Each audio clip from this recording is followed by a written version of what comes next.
So very good evening to all of you and welcome to the classes. तो 2 दिन थोड़ा सा कुछ गड़बड़ रही actually. Day before yesterday close relative of mine passed away, तो इस टाइम में लाइव क्लासेस नहीं दे इसका. और कल पता नहीं लैपटॉप को क्या हो गया था, कुछ ना कुछ टेक्निकल इशू था. सो हम इसको थोड़ा सा कंपेंसेट करने की कोशिश करेंगे.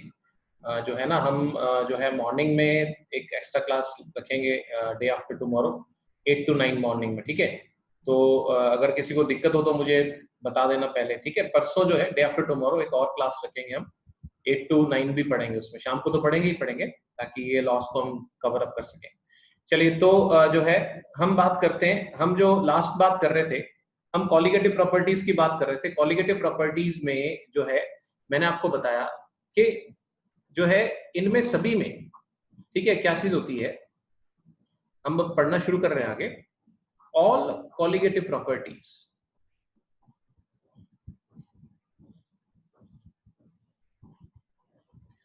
all colligative properties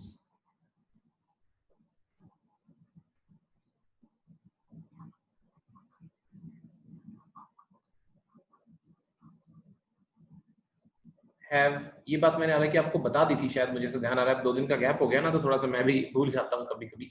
तो अभी क्या है कि इसमें क्या था कि फिर भी अगर आपने लिख लिया था तो मत रिपीट लिखना. अपने एक बार जो है कंटिन्यूटी बनाए रखने के लिए मुझे तो बताना जरूरी है जो हम टॉपिक कर रहे हैं. तो all colligative properties have a practical application.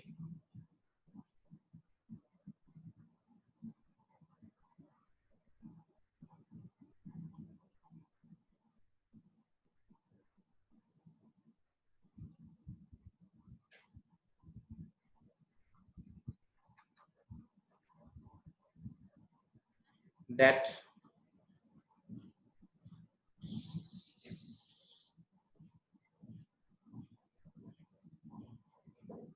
they are used to measure the molar masses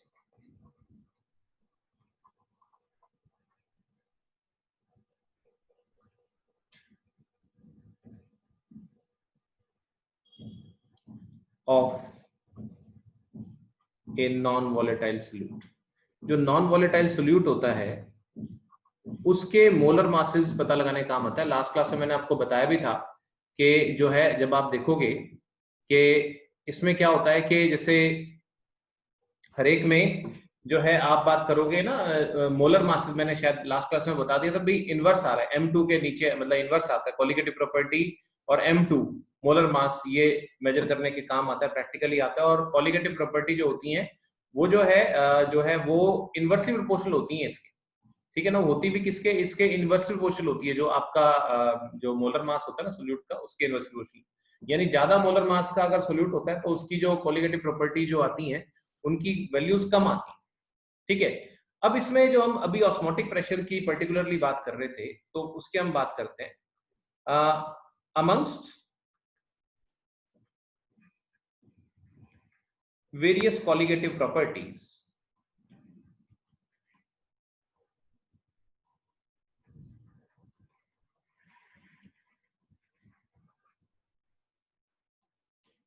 amongst various colligative properties, osmotic pressure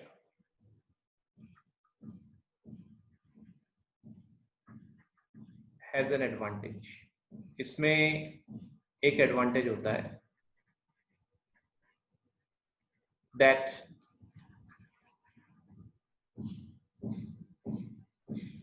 it can be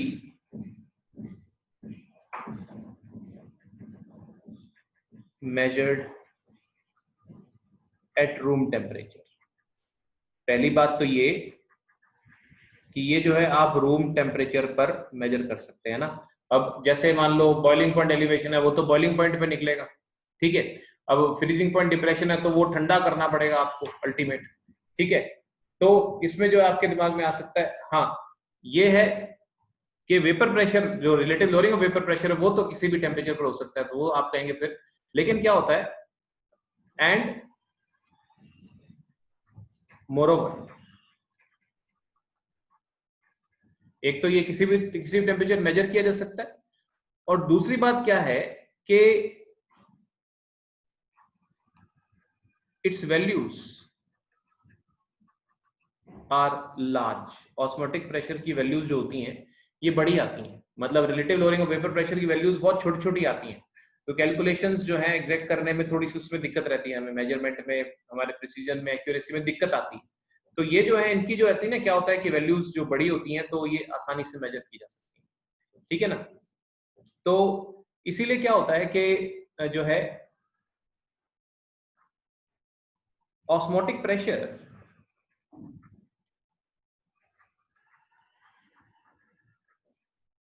is the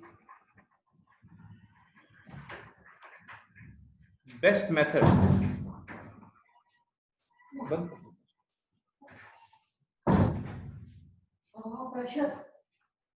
to determine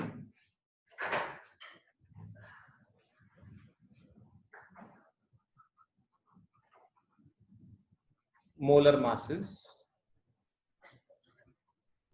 of macromolecules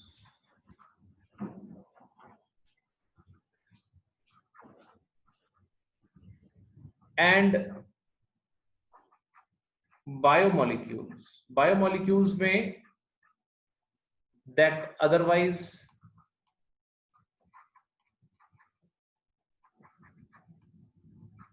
disintegrate at higher temperatures.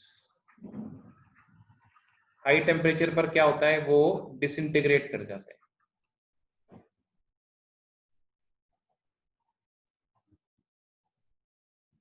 कमल पूछ रहे हैं values are large से मतलब ये हुआ कि जैसे मान लीजिए एक तो आपको डेल्टा, वो जो आपके पास relative lowering of vapour pressure, तो डिफरेंस मान लो प्योर सॉल्वेंट का और सोल्यूशन का आप कैसा है 0.025 मान लो जस्ट फॉर इंस्टेंस, और एक जो है यहाँ पर ऑस्मोटिक प्रेशर की वैल्यूज 5 के आसपास आती है आपकी।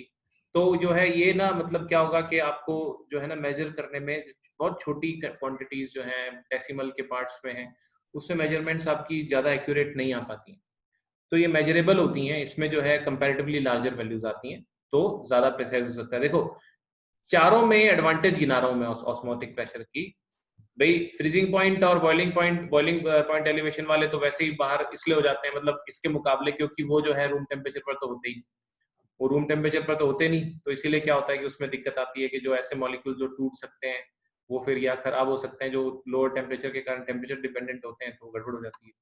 दूसरा, हाँ आप कह सकते हो कि relative lowering of vapour pressure हो सकता है, तो उसमें दिक्कत आती है कि उसकी वैल्यूज बहुत छोटी होती है, तो इसकी लार्ज वैल्यूज मिलती हैं, तो आसानी से जो है ना मैग्नीट्यूड इसका जो है ना लार्ज होता है, मतलब डाइल्यूट सॉल्यूशंस के लिए भी लार्ज होता है, तो बड़ी आसानी से इसको मेजर किया जा सकता है, ये इसके एडवांटेज होती है, ठीक है। तो ये जो है मैक्रोमोलिक्यूल्स की बात करें तो जैसे अभी हम आगे पढ़ेंगे पॉलीमर्स वगैरह, वो मैक्रोमोलिक्यूल्स में आते हैं, तो उसकी बात कर रहे थे, ठीक है। इसमें जो है एक छोटी सी इंफॉर्मेशन दी हुई है, जैसे हमारे को ऑस्मोटिक प्रेशर में ही हम बात करें तो इसमें क्या है कि एक छोटी सी इंफॉर्मेशन क्या है कि जैसे जो हमारा बॉडी फ्लूइड है ना, ठीक है ना, वो क्या होता है कि वो लगभग 0.9% मास बाय वॉल्यूम होता है, ठीक है ना। जो हमारा ब्लड सेल के अंदर फ्लूइड होता है ना, वो अपने पास लिख लीजिए, the fluid inside our blood cell, ये सलाइन होता है, इज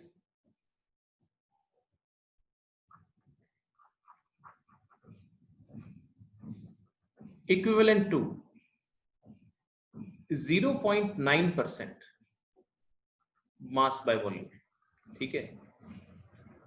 0.9% मास बाय वॉल्यूम होता है NaCl सॉल्यूशन, ठीक है ना। जो अगर हम बात करें इसको क्या बोलते हैं, इसको नॉर्मल सेलाइन सॉल्यूशन बोलते हैं, मतलब कॉल्ड नॉर्मल सेलाइन सॉल्यूशन। जिससे क्या होता है जब इंजेक्शंस लगाते हैं ना, तो इंजेक्शन में मान लीजिए कोई ड्राई पाउडर है, ऐसा कोई इंजेक्शन या कोई जो भी इंजेक्ट करना है मान लीजिए, तो ब्लड वेसल्स में इंजेक्ट करना है, तो बॉडी फ्लूइड में इंजेक्ट करना है, तो उसमें क्या होता है कि बाजार में मतलब मेडिसिन की शॉप पे क्या होता है, छोटी छोटी सी वॉयल्स आती हैं, छोटी छोटी सी डब्बियां सी आती है, उसमें यही NaCl का ये 0.9% मास बाय वॉल्यूम का सोल्यूशन होता है। ठीक है ना, ये जो सोल्यूशन होता है ये क्या होता है कि मतलब आपका बिल्कुल जो है आइसोटोनिक होता है with this our body fluids, तो ये बॉडी में आसानी से एक्सेप्ट हो जाता है ना। अगर इसकी जो है जैसे मान लो इसकी सैलिनिटी ज्यादा हो या कम हो तो फिर ऑस्मोसिस हो सकता है, और बॉडी के सेल्स में जो है बॉडी के सेल्स में जैसे क्या हो सकता है, या तो जो है बॉडी सेल्स स्वेल कर सकते हैं, या बॉडी सेल्स क्या हो सकता है कि वो जो है आप ये कह सकते हैं श्रिंक भी कर सकते हैं, इस तरह की दिक्कतें आती हैं। तो जो है normal saline solution and can be injected intravenously, यानी कि हमारे वेन्स के अंदर सीधा डायरेक्ट इंजेक्ट किया जा सकता है। ठीक है ना, तो इसमें क्या है कि कई बार जो है ना क्वेश्चन आया हुआ है, जैसे आपको मैं एक बात बताता हूँ, अगर आप डॉक्टर से बात करेंगे, अगर आप कहेंगे कि भाई आप में से कोई अगर ओबेसिटी से जो है ना उसको प्रॉब्लम है, यानी जो है, तो डॉक्टर आपको क्या कहेंगे कि भाई आप अगर खाने में नमक कम कर देंगे तो क्या होगा कि बॉडी में फ्लूइड का रिटेंशन कम रहेगा। आप नमक ज्यादा खाते हैं तो क्या होता है कि वो पानी क्या होता है कि आपके फ्लूइड्स में जो है आप समझ लो कि आपके सेल्स किशमिश की तरह हो जाते हैं, और वो फिर ज्यादा वाटर एब्जॉर्ब करते हैं, ज्यादा वाटर एब्जॉर्ब करते हैं तो ओबेसिटी दिखती है। ठीक है, तो वो कहते हैं कि अगर आप वैसे ही अगर आप अपनी ओबेसिटी को कम करना चाहते हो तो खाने में अगर आप थोड़ा नमक आप कम करते हो तो this will result into your loss of some obesity. ठीक है, मतलब मोटापा कम कर सकते हैं उससे भी, एक सिंपल सा तरीका होता है। तो इसमें क्या है, अपने पास क्वेश्चन आए हुए एग्जाम्स में, जैसे जो है अगर एक ब्लड सेल को, इफ ए ब्लड सेल, हालांकि ये बायो वाले तो खैर आसानी से ही समझते हैं बट स्टिल मैथ्स वाले भी तो हैं, if a blood cell is placed in 0.9 mass by volume, 0.9% जो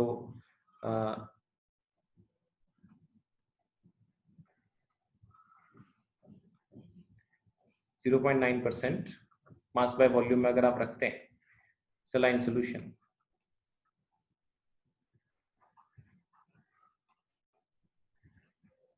ठीक है,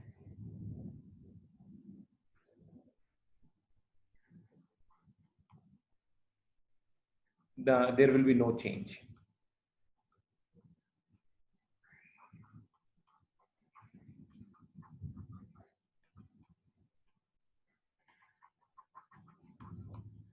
But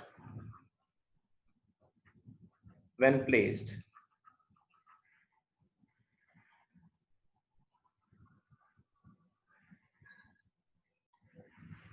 in a saline solution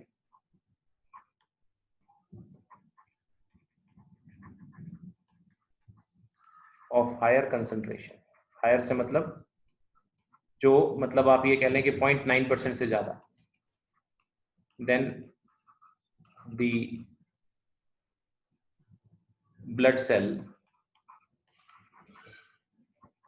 undergoes exosmosis and it shrinks,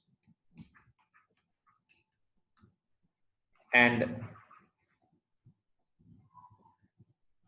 when placed in a solution of lower concentration, मतलब कितना कम, less than आपका 0.9% से, then it swells, तो फिर क्या होता है कि वो जो है वो फूल जाता है। ठीक है, तो ये छोटी छोटी सी बातें हैं, ये आपको थोड़ा सा ध्यान रखनी है, जो कि जैसे ये ब्लड सेल में जो हमारे पास होती है। ठीक है, तो जैसे आपको और भी इसमें चीजें बताई थी मैंने, जैसे मान लो कभी आपने देखा हो, जैसे सब्जियां जो बेचते हैं ना, वो सब्जी पे पानी मारते रहते हैं, आप देखा करो। नहीं तो जैसे अपन जैसे गाजर वगैरह है, गाजर मूली घर पे लाते हैं तो क्या होता है, वो ऐसी मतलब डीली डाली सी हो जाती है ना, तो वो क्या हो जाता है, उसमें पानी डालते रहने से क्या होता है, उसमें एंडोस्मोसिस होता रहता है और वो जो है वो टाइट बनी रहती हैं इस तरीके से। तो ये छोटी छोटी सी बातें हैं जो है अक्सर जो है यूज होती रहती हैं। जैसे क्या होता है कि किसी किसी को जैसे जो है बहुत ज्यादा सॉल्टी फूड लेने पर जो पीपल जो है तो those who take too much of salt food, उनको जो है एक जो प्रॉब्लम आती है उस कंडीशन को एडीमा बोलते हैं। उसमें क्या होता है कि उसमें जो है वो स्किन स्वेल कर जाती है, मतलब जो है काफी सॉफ्ट हो जाती है। तो उसके बारे में अपन लिख लेते हैं। ये सारी चीजें जो मैं आपको बता रहा हूँ अपने syllabus content, with in syllabus content है, थ्योरेटिकल क्वेश्चंस इस पर आते हैं, आपको याद रखनी है। तो एक तरह से एप्लीकेशंस हैं ऑस्मोसिस की। तो इसमें आप लिख सकते हैं पीपल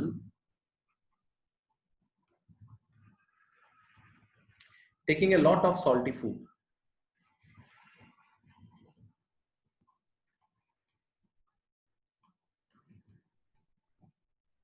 एक्सपीरियंस वाटर रिटेंशन। जैसे मैंने आपको भी ओबेसिटी के लिए बताया था ना, एक्सपीरियंस वाटर रिटेंशन मतलब वाटर जो है रिटेन करता है शरीर के अंदर। Experience water retention in tissue cells.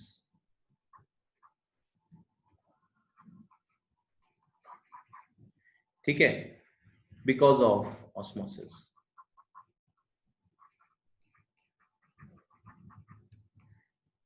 The resulting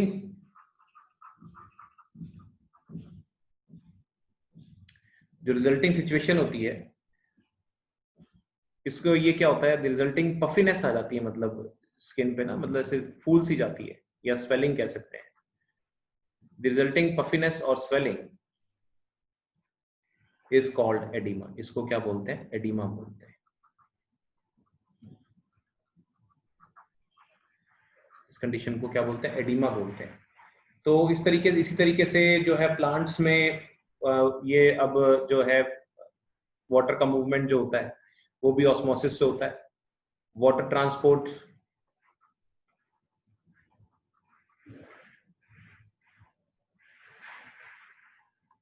in plants takes place through osmosis. शुरुआत में जो, जैसे आप बायो वाले समझते हैं, डिटेल में तो करना नहीं, जो आपका एक्टिव ट्रांसपोर्ट होता है वो ऑस्मोसिस के कारण ही होता है उसके अंदर। बाद में पैसिव ट्रांसपोर्ट ट्रांसपिरेशन के कारण होता है। फिर जैसे अब जैसे कभी आपने ऑब्जर्व किया हो, जैसे एक मिनट, यहाँ पर कोई क्वेश्चन आ रहा है, यहाँ पर देखें जरा।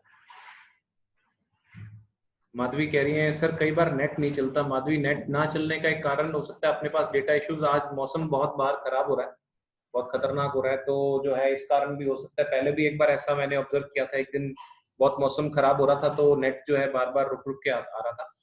तो उसका तो कोई अपने पास ऑप्शन ही नहीं है, this is the best we can do. ठीक है, तो वही है कि मैं वीडियोस डाल ही देता हूँ आपके पास, जिस दिन ना देख पाए तो वीडियो देखो। हालांकि मैंने एक चीज बड़ी गजब की ऑब्जर्व की कि वीडियो मैं शेयर करता हूँ, उसको मेरे को अपलोड करने मेरा दिमाग खराब हो जाता है, उसको अपलोड करना भी अपने आप में बड़ी समस्या है। मगर क्या देखते बहुत कम लोग हैं उसको, कभी कभी तो नो व्यूज लगा होता है। हाँ, क्लास में जो बैठ के पढ़ लिया वही बेस्ट होता है। ठीक है, तो ठीक है ना, तो थोड़ा सा ये भी है कि कई बार मन करता है कि काय को अपलोड करना, जो क्लास में आप पढ़ लो वही बेस्ट है। मगर अगर नेट इश्यूज रहते हैं ना, इसीलिए मेरे को अपलोड करना पड़ता है, तो उसको देख लिया करो, आप ये कर सकते हो, है ना। ये this is the best I can do, ये क्लास अटेंड करो, बेस्ट है। नहीं हो पाए तो जो है ये रिकॉर्डिंग आप देख लो, है ना। तो ये वाटर ट्रांसपोर्टेशन जो होता है प्लांट्स में, that also takes place through osmosis. अब अगली चीज क्या आती है इसके अंदर, इसी तरीके से जैसे एक आध बार अगर एक, जैसे क्या होता है कि मीट का क्या करते हैं, सॉल्ट लगाते हैं मीट पर काफी, उसको प्रिजर्वेशन के लिए। वो भी यही रीजन होता है कि उसमें क्या हो कि उसको उसमें से जो है पानी को मतलब जो है सोखने के लिए, तो प्रिजर्व रहता है उसके अंदर। इस तरह की चीजें जो है मतलब आप काफी सारी इसमें जो है ना, आप छोटी छोटी बातें जो है ये आप देख सकते हैं। जैसे अपने बाजार जाते हैं, बाजार में वो आती है ना ये कीवी फ्रूट वगैरह, एक आजकल पैकिंग में आती है, बिल्कुल टाइट टाइट हो रही होती है वो, सूखी हुई सी होती है, ड्राई, जैसे आंवला। ये सब क्या होता है, इसमें खूब सारा या तो सॉल्ट या खूब सारा इस पे चीनी लगा रखी होती है, जिससे इससे क्या होता है, इसमें जितना भी पानी होता है ना ये बाहर आ जाता है। तो ये छोटी छोटी बातें, इसको वर्ड्स में तो क्या लिख पाऊँ, ये जो है ना इस तरीके, जैसे अब अचार में भी हम बहुत सारा नमक डालते हैं, तो उसके पीछे भी कॉन्सेप्ट क्या होता है कि अचार पे क्या होता है कि अगर जो है क्या नाम है, वो लगाते हैं ना अपने, नमक खूब सा लगाते हैं, तो उससे क्या होता है, उसके अगर बैक्टीरिया फंगस आके लगते भी है ना, तो क्या होता है, वो बैक्टीरिया फंगस में एक्सोस्मोसिस हो जाता है, उनमें से सारा का सारा वाटर निकल जाता है और वो श्रिंक करके मर जाते हैं। तो छोटी छोटी सी बातें हैं, इसको मैं लिखवा नहीं रहा सारी बातें, ठीक है, लेकिन आपको पता होना चाहिए this all happens due to osmosis. ठीक है, तो कहने का मतलब ये है, मेरा कारण क्या है कि देखो हर चीज जो है ना यहाँ पर आपके लिए जरूरी है, एक एक वर्ड एक एक बात इंपॉर्टेंट है।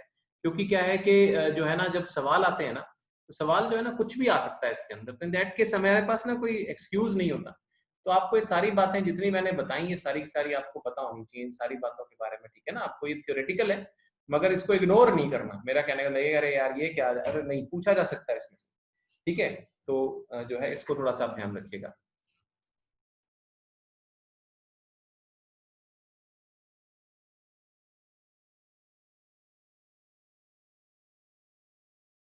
ओके, अब हम क्या करते हैं, आगे मूव करते हैं। आगे मूव करने में क्या चीज आती है आपके पास कि जो है अब हम जो है इसमें अपने टेक्निकल एस्पेक्ट्स पर आएंगे।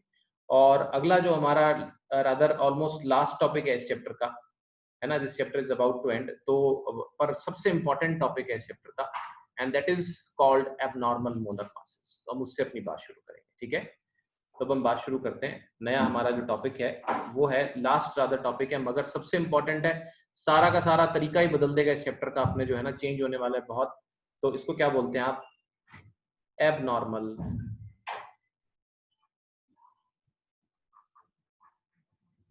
मोलर मासेस, ठीक है। ध्यान से समझना इस टॉपिक को, बहुत इंपॉर्टेंट है, बहुत जरूरी भी है। जो अब तक आपने पढ़ा है उसमें एक जबरदस्त चेंज होने वाला है, तो क्वालिटेटिव प्रॉपर्टीज में, तो इसको ध्यान से समझना है। देखिए क्या चीज है, आपको मैंने ये बताया कि जितने भी क्वालिटेटिव प्रॉपर्टीज होती हैं उन सब क्वालिटेटिव प्रॉपर्टीज का एक सबसे इंपॉर्टेंट जो एप्लीकेशन है प्रैक्टिकल। क्यों हम क्वालिटेटिव प्रॉपर्टीज पर डिस्कशन करते हैं, क्योंकि उनका एक प्रैक्टिकल एप्लीकेशन है कि वो एक सोल्यूट का जो है मोलर मास पता लगाने का काम आती है। लेकिन जो है मतलब आप ये भी जानते हो कि क्वालिटेटिव प्रॉपर्टीज, मान लो मैं इनको एक्स बोल देता हूँ या सीपी लिख देता हूँ, क्वालिटेटिव प्रॉपर्टीज जो है दे जो है they are all inversely proportional to the molar mass of solute. ये मैं आपको लास्ट क्लास में बता चुका। सभी के फॉर्मूले अगर आप लिखोगे, चाहे relative lowering of vapour pressure हो, चाहे boiling point elevation, freezing point depression या ऑस्मोटिक प्रेशर, सभी मोलर मास ऑफ सोल्यूट के इनवर्सली प्रोपोर्शनल होती है। यानी अगर इनकी क्वांटिटीज ज्यादा मिलेंगी तो मोलर मास कम होगा सोल्यूट का, अगर कम मिलेंगी तो मोलर मास ज्यादा होगा। ये चीज होती है इसके अंदर, ठीक है। तो अब इसमें क्या है कि जो है हम इसमें बात करते हैं, जैसे जो है ये एक बात तो ये कि कॉलिगेटिव प्रॉपर्टीज मोलर मास के इनवर्सली प्रोपोर्शनल होती है। लेकिन एक बात और भी होती है कि कॉलिगेटिव प्रॉपर्टीज होती क्या है। कॉलिगेटिव प्रॉपर्टीज किसी सॉल्यूशन की वो प्रॉपर्टीज होती हैं which are directly proportional to number of particles of solute.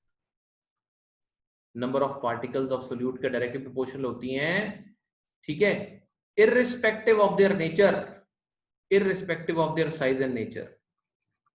मतलब कहने का मतलब क्या हुआ,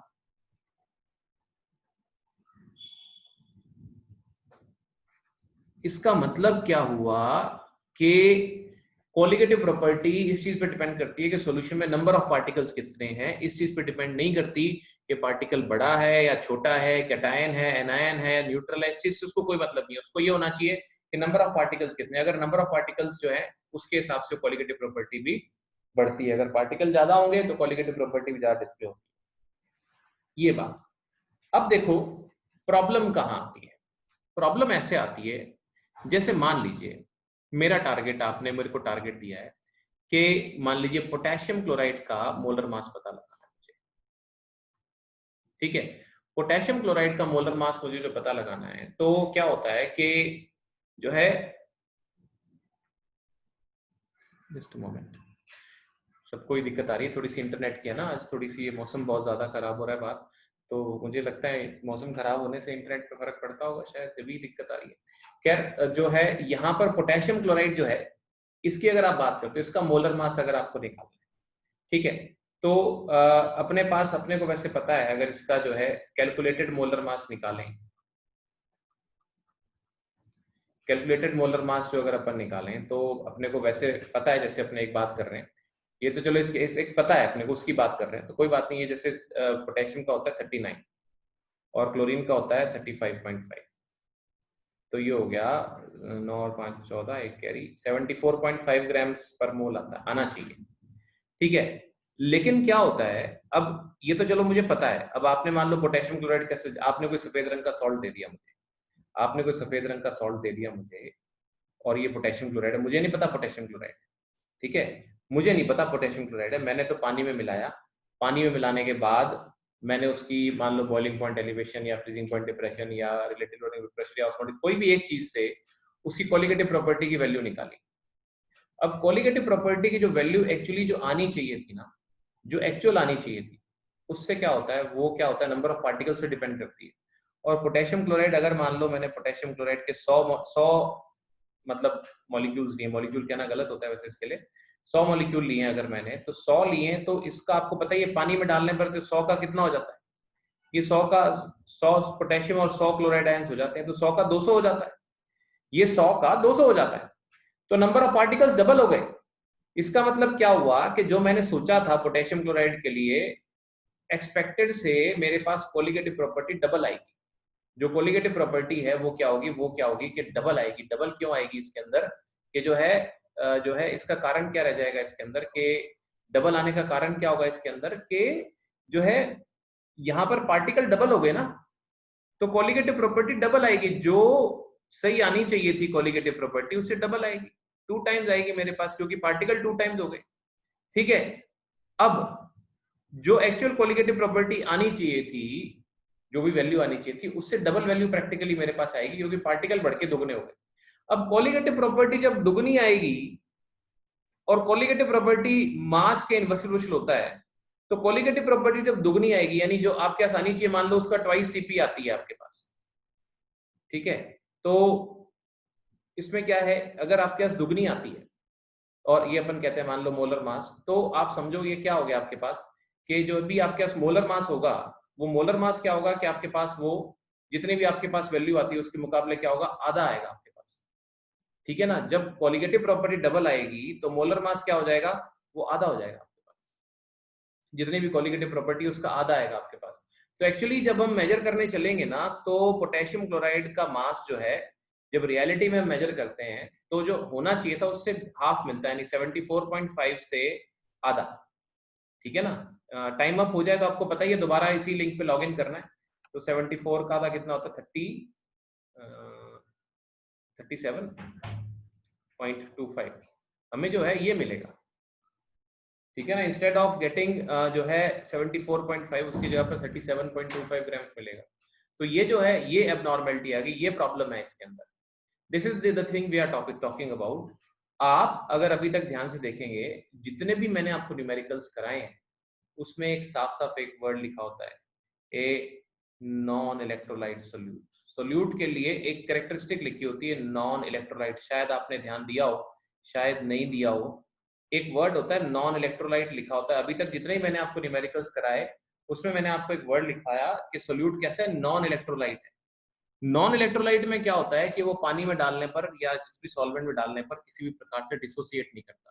अभी तक जितने भी मैंने आपको क्वेश्चन कराए हैं, उसमें जो सोल्यूट है, या तो कोई प्रोटीन है, प्रोटीन आपको पता ही है वो तो ऑर्गेनिक मॉलिक्यूल्स होते हैं, तो वो डिसोसिएट नहीं करते। ठीक है, आपके जितने भी क्वेश्चन है उसमें साफ साफ नॉन इलेक्ट्रोलाइट वर्ड जो है ना आपको लिखा होगा उसके अंदर। तो उस केस में क्या होता है, उस केस में दिक्कत नहीं आती। आपने अगर मान लो ग्लूकोज लिया, तो ग्लूकोज तो क्या है, पानी में डालने पर डिसोसिएट नहीं करता। अगर 100 मॉलिक्यूल लिए तो पानी में डालने पर भी ग्लूकोज कितने 100 ही रहते हैं, तो कोई कोलिगेटिव प्रॉपर्टी में एबनॉर्मेलिटी नहीं आती, कोलिगेटिव प्रॉपर्टी कम ज्यादा नहीं मिलती, जो होनी चाहिए उसी से तो हमें करेक्ट मोलर मास मिलता है। लेकिन जो चीजें, ठीक है, लेकिन जो चीजें पानी में डालने पर, जो चीजें पानी में डालने पर या तो डिसोसिएट कर जाएं या एसोसिएट करें, जो चीजें पानी में डालने पर या तो डिसोसिएट करें या एसोसिएट करें, उनमें समस्या है, उनमें प्रॉब्लम है, उसकी हम बात कर रहे हैं। जैसे मैं दोबारा चलता हूं यहां पर मेरी बात को समझाने के लिए एक बार। ठीक है, मैं टॉपिक शुरू किया मैंने क्या, मैं एक बार रिवाइज करा देता हूं। Abnormal molar masses, molar masses calculate करने का एक बहुत बढ़िया तरीका है ये कोलिगेटिव प्रॉपर्टीज, किसी सॉल्यूट के मोलर मासेस पता लगाने के लिए। अब इसमें क्या होता है कि कोलिगेटिव प्रॉपर्टीज की दो बातें हैं। एक तो ये कि number of particles directly proportional होता है, और मोलर मास ऑफ सॉल्यूट के इनवर्सली प्रोपोर्शनल होता है। अब होता क्या है कि नॉर्मली अभी तक हमने ऐसे सॉल्यूट्स पढ़े थे जो पानी में जितने आप डालते हो उतने ही रहते हैं, ठीक है ना। लेकिन जैसे अब हम बात करेंगे ऐसे सॉल्यूट्स की जो पानी में डालने पर या तो टूट जाएं या जुड़ भी जाएं। अभी तो खैर मैं टूटने वाली बात कर रहा हूं, मान लो पोटेशियम क्लोराइड है। अब पोटेशियम क्लोराइड में प्रॉब्लम क्या आती है कि जो हमने सोच के मान लो 100 मॉलिक्यूल पोटेशियम क्लोराइड के डाले, तो वो पानी में डालने पर टूट के 100 आयंस बन जाते हैं। तो पार्टिकल जो है, ये 100 पार्टिकल हमने डाले थे, लेकिन पार्टिकल गिनकर वो 100 के कितने हो गए, 200 हो गए, क्योंकि colligative property number of particles पे डिपेंड करती है irrespective of their size and nature. वो छोटा है बड़ा है, नेचर उसका न्यूट्रल है कि वो एनायन है कि कैटायन है, इस पर डिपेंड नहीं करता, गिनती पर डिपेंड करता है। तो गिनती डबल हो गई। जब गिनती डबल हो गई हमारे पास तो कोलिगेटिव प्रॉपर्टी जब हमें मिलेगी वो भी डबल मिलेगी, क्योंकि colligative property number of particles की डायमेंशन होती है। और जब ऐसा होगा कि जो एक्सपेक्टेड कोलिगेटिव प्रॉपर्टी से डबल वैल्यू में मिलेगी, ऑस्मोटिक प्रेशर भी डबल मिलेगा, रेटेड लोअरिंग मेजर करेंगे तो वो भी डबल मिलेगा, बॉइलिंग पॉइंट एलिवेशन भी डबल होगा या फ्रीजिंग पॉइंट डिप्रेशन भी डबल होगा, तो उस केस में क्या होगा कि जब कोलिगेटिव प्रॉपर्टी डबल होगी तो मोलर मास एक्सपेक्टेड से ज्यादा मिलेगा, क्योंकि इनवर्स सॉल्यूशन होता है। तो एक्चुअली पोटेशियम क्लोराइड जैसी चीजों का जब इस विधि से, इस मेथड से हम जब कैलकुलेट करने की कोशिश करते हैं मोलर मास, तो हमारे पास वो एबनॉर्मल आता है, जो सही 74.5 होना चाहिए उसकी जगह पर ये ऐसे 37.25 ग्राम इस तरीके का। दिस इज द प्रॉब्लम, ये प्रॉब्लम है। तो इस प्रॉब्लम को रिमूव किया था वेंट ऑफ नाम के एक बंदे ने। ठीक है ना, मैं बातों को इतनी शब्दों में नहीं लिखवा रहा क्योंकि ये नॉन इवेल्युएटिव टाइप है, ये कैसे होता है ये सब बात समझनी जरूरी है। अब जो मैं बता रहा हूं वो आप ध्यान से अपने पास लिखना। तो जो है इससे प्रॉब्लम क्या आती है कि जो चीजें डिसोसिएट या एसोसिएट करती हैं उनके लिए, सो हम जो यहां पर बात करेंगे, हम जो है एक चीज देखेंगे वो क्या है, this problem of abnormal molar masses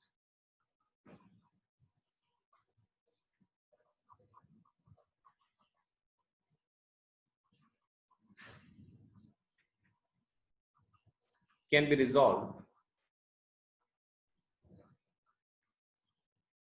using the Van't Hoff factor। जिस साइंटिस्ट ने इसको इंट्रोड्यूस किया था उसी के नाम पर इसको क्या बोलते हैं, वेंट हॉफ फैक्टर बोलते हैं। स्मॉल आई से इंडिकेट करते हैं आप इसको।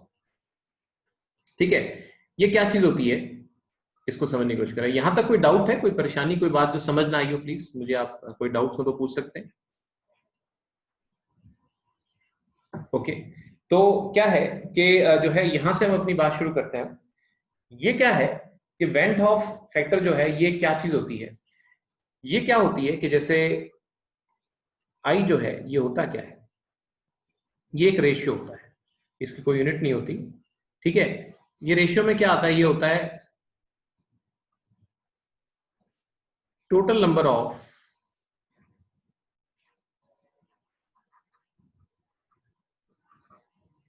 particles of solute after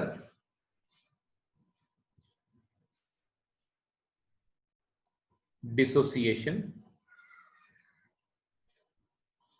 या एसोसिएशन। ठीक है, डिवाइडेड बाय, डिवाइड ऐसे में थोड़ा सा, ये डिवाइडेड बाय क्या हो जाएगा, total number of particles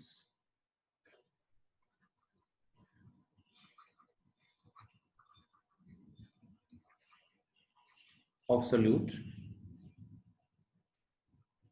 before dissociation या एसोसिएशन। ठीक है ना, ये इसका रेशियो होता है। जैसे मान लो for example for potassium chloride in above example, in above example. ठीक है, आई की वैल्यू क्या आएगी आपके पास, total number of particle of solute, आपने जो है पोटेशियम क्लोराइड कितना डाला 100 और वो बाद में कितना हो गया 200, तो आई की वैल्यू क्या आएगी 2। इस तरीके से, तो ये एक बड़ा इंपॉर्टेंट फैक्टर है जो कि आपको अच्छे से इसमें ध्यान रखना है। आप ये अपने पास नोट कीजिए, फिर हम आगे बढ़ते हैं।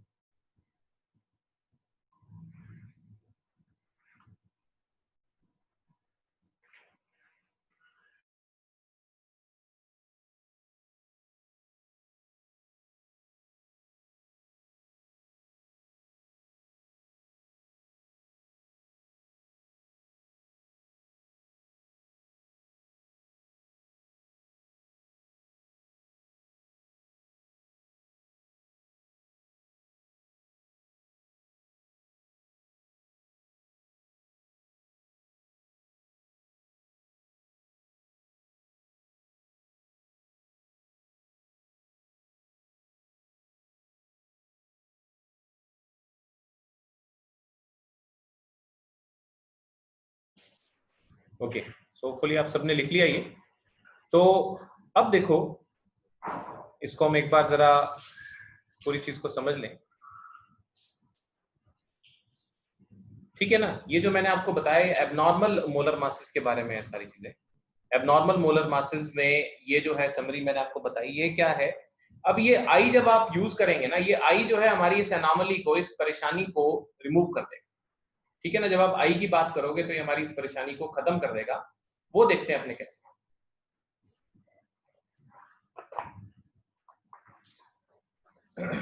देखते हैं फिर अपने आगे। चलिए, तो यहां तक कोई डाउट, कोई बात पूछनी तो नहीं?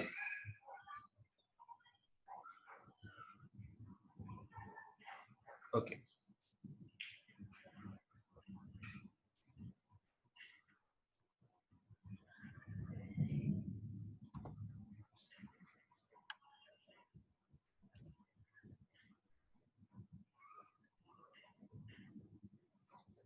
ठीक है। तो अब देखिए, अपने आगे बढ़ते हैं इसके अंदर। टाइम अप होने वाला है, तो आपको पता ही है वैसे तो कि जैसे ही टाइम अप हो जाए तो आपने दोबारा से जो है उसी लिंक पर जाके क्लिक करना है और जो है लॉग इन करना है दोबारा। हम अभी 6 o'clock तक पूरा पढ़ेंगे। आज मौसम तो बहुत बढ़िया है, बढ़िया बारिश हो रही है, बट आपको भी मिस करनी पड़ेगी और मैं तो मिस कर ही रहा हूँ ऑब्वियसली। तो जो है टाइम कम है हमारे पास, तो इसको जो है जैसे ही क्लास ऑफ होगी तो दोबारा से आप लॉग इन कर लीजिएगा इसके अंदर, ठीक है। मैं अपनी बात शुरू करता हूँ। तो देखिए क्या है कि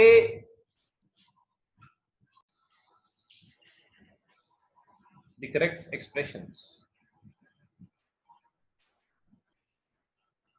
for all the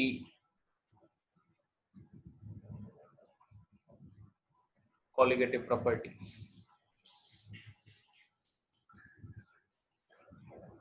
are as follows। अभी तक जो आपको मैंने कॉलिगेटिव प्रॉपर्टीज के एक्सप्रेशन बताए वो एक्चुअली इनकम्प्लीट है। सही मायने में क्या होने चाहिए वो देखिए आप ध्यान से। जैसे सबसे पहले आपके पास आया, जो अपन ने सबसे पहले किया वो था relative lowering of vapour pressure P1 naught minus P1 upon P1 naught is equal to आपने क्या लिखा था x2, ठीक है। उसके बाद दूसरा आपने जो लिखा वो था बॉइलिंग पॉइंट एलिवेशन का delta TB is equal to KB into M। उसके बाद तीसरा आपने लिखा फ्रीजिंग पॉइंट डिप्रेशन का delta TF is equal to KF into M। और चौथा आपने लिखा ऑस्मोटिक प्रेशर का, ऑस्मोटिक प्रेशर का आया अपने पास pi is equal to CRT। अब इसमें क्या है, एक्चुअली ये अधूरे कह सकते हैं आप ये एक्सप्रेशंस। सही मायने में ये एक्सप्रेशंस ऐसे लिखे जाने चाहिए इसके अंदर कि सभी में आपको क्या है कि यहाँ पे साथ में आपको इंक्लूड करना है वो है वेंट ऑफ फैक्टर, ठीक है। वो है आपको जो है वेंट ऑफ फैक्टर इंट्रोड्यूस करना है इसके अंदर, वो है ये।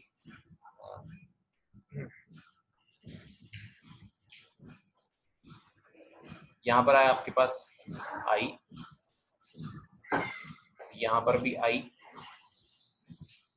यहाँ पर भी आई और यहाँ पर भी आई।